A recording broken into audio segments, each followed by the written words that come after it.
இப்போ இந்த தக்காளி போட்டுக்கலாம்.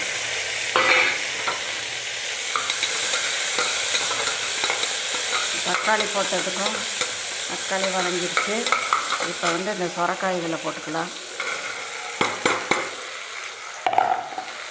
சொரக்காய் போட்டு இதோட கொஞ்சம் வரமிளகாத்தூள் கொஞ்சம் சேர்த்தா நல்லாயிருக்கும். மஞ்சத்தூள் 1/2 ஸ்பூனு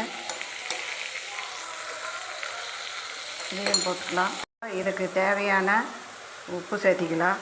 சொரக்காய்க்கு உப்பு ஜாஸ்தி பிடிக்காது, பார்த்துட்டு போட்டுக்கலாம். ஸோ இதோட ஒரு 1/4 டம்ளர் சொரக்காயை தண்ணி விட்டு வரும், அதனால் கொஞ்சமாக தண்ணி ஊற்றிட்டு இதை குக்கர் மூடி போட்டு ஒரு 4 விசில் விடலாம்.